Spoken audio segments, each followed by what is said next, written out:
Bonjour à tous, Christophe Gervaux, psychanalyste, entre autres. Eh bien, je dois, pourquoi pas, parler de mon S1 à moi aussi. Mon S1, j'ai cru pendant un certain temps que c'était petite poupée, petite poupée. Parce que ma mère disait sur les photos, on dirait une petite poupée, en me regardant. Mais ce n'est pas exactement mon S1. Ce n'est pas mon S1. Mon S1, j'ai réfléchi après en auto-analyse. C'était certainement quelque chose comme petit garçon, petit être masculin, petit homme et homme. Parce que je me souviens d'un épisode, c'était l'été, enfin c'était l'été. Il faisait beau en tout cas, nous étions dans le jardin avec ma mère, mon père, ma sœur. J'étais là aussi donc. Et je pense que mon père m'a transmis ce S1 de dire c'est un petit garçon. C'est un petit garçon.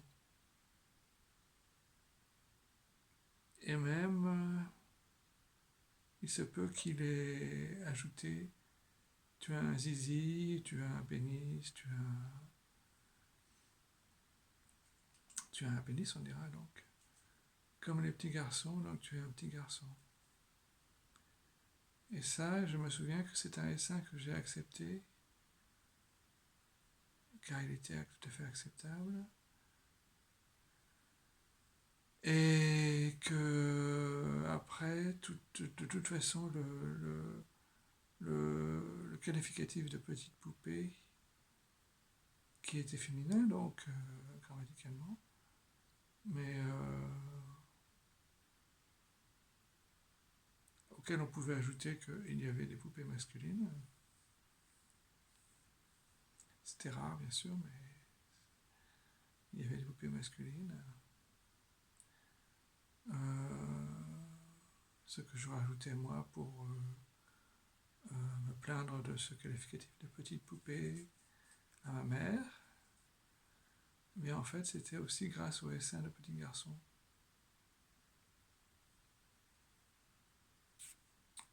que j'avais déjà accepté de la part de mon père.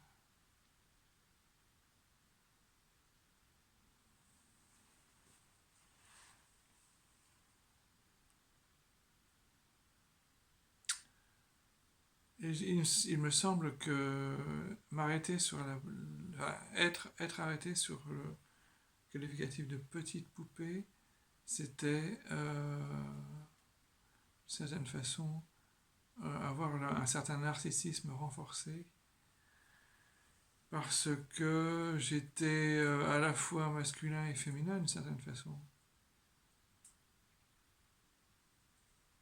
D'après ma mère, c'est ce que je ressentais, même si je n'étais pas d'accord. Mais je me disais, bon bah oui, il y a des poupées masculines. Eh bien, il y avait comme une sorte de narcissisme renforcé qui venait du fait que ma libido,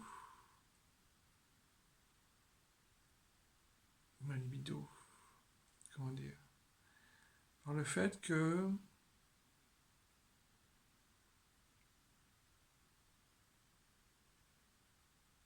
j'étais un petit garçon, mais ma mère pensait que j'étais une petite fille. Enfin, c'est ce que je pensais que j'avais comme point de repère par le qualificatif petite poupée. Donc en fait, il y avait comme une sorte de stéréoscopie possible du désir dans ma vie. J'avais, me semble-t-il, une libido assez forte. Alors bien sûr, je ne veux pas tellement analyser plus avant tout ça, et c'est pas le but, mais vous voyez que l'auto-analyse permet de rectifier certaines choses.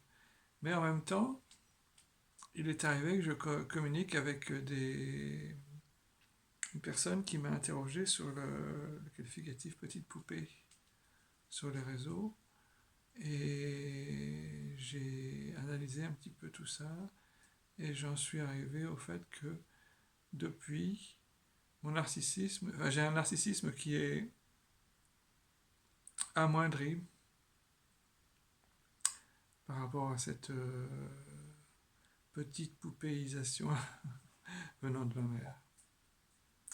Bon.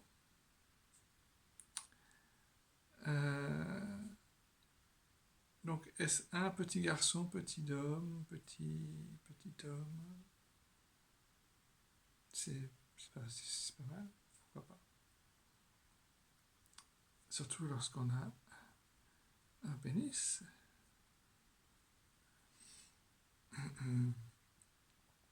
Alors, voilà. Donc, ensuite, je voulais vous dire que je me suis aperçu aussi, grâce à mes parents et aux souvenirs que j'ai eus ces dernières années, de mes premières années de vie, je me suis aperçu que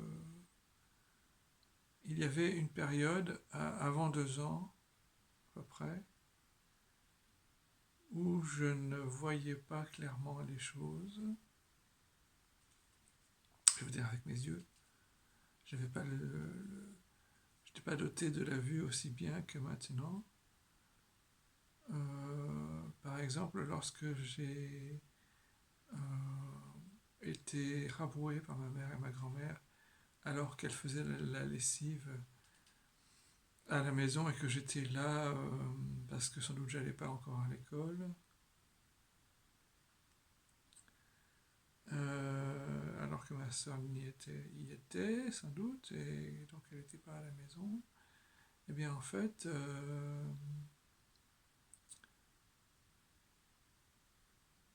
tout d'un coup, je me mets à voir leurs jambes, leurs habits, leurs jambes, leurs habits de travail, leurs jambes.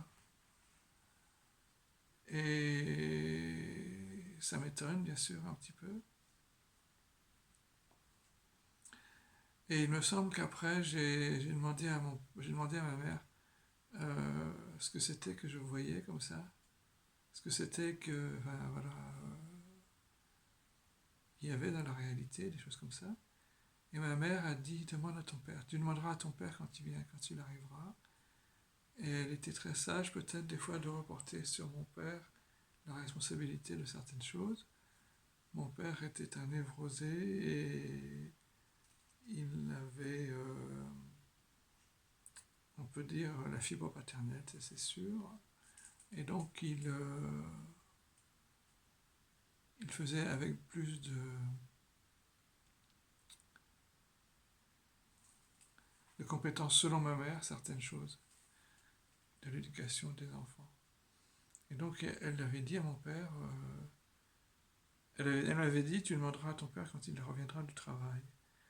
Et je demande à mon père quand il revient, c'est quoi tout ça que je vois là, enfin, que je vois, je ne sais pas si je disais je vois, c'est quoi tout ça qu'il y a là Et puis aussi j'avais raconté l'histoire du rabouement, du rabouage ou rabouement, je ne sais pas, enfin, le fait d'avoir été raboué parce que je gênais le travail de ma grand-mère et de ma mère, parce que j'étais dans leur jupe, d'une certaine façon. Eh bien, en fait,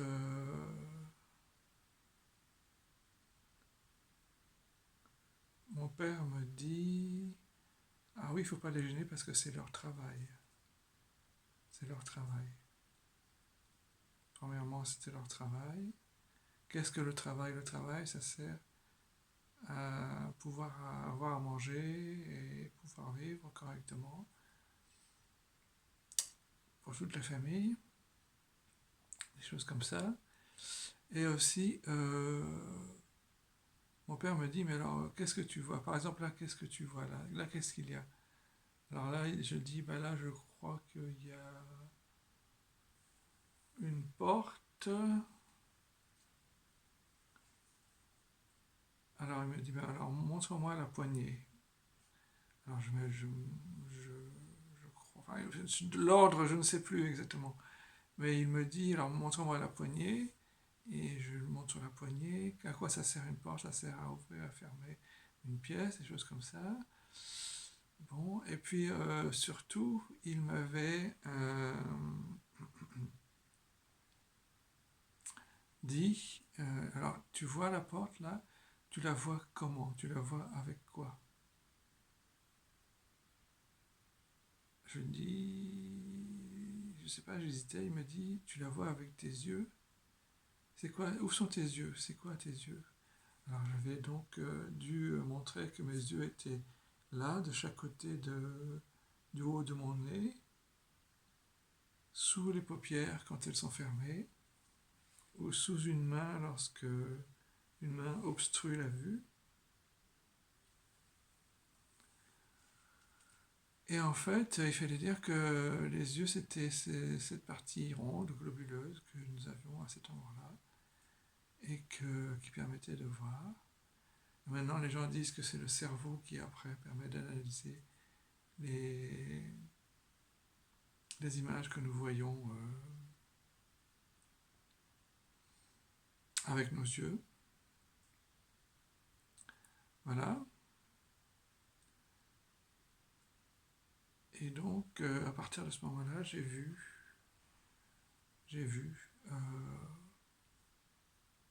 alors, ça veut dire qu'il y a eu un moment où, quand petit homme né,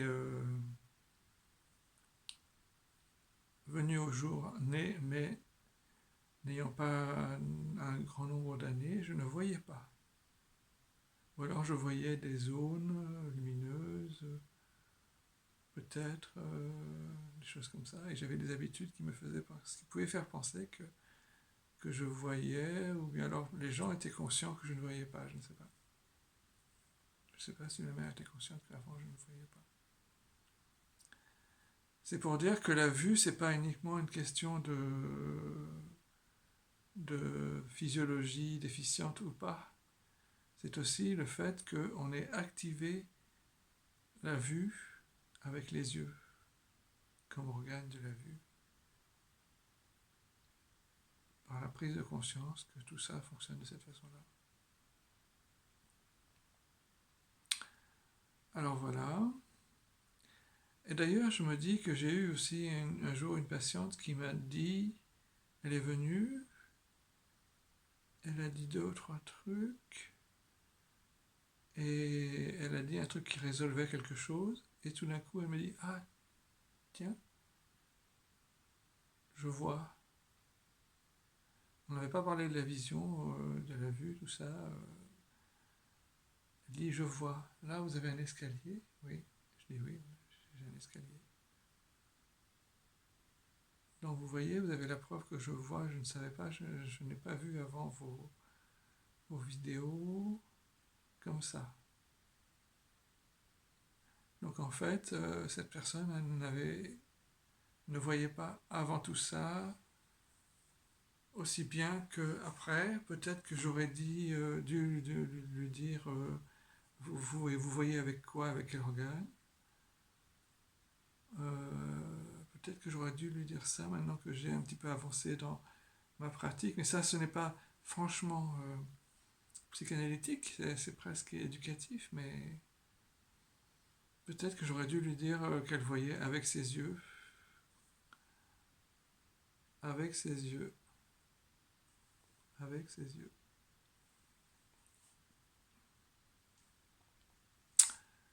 Voilà.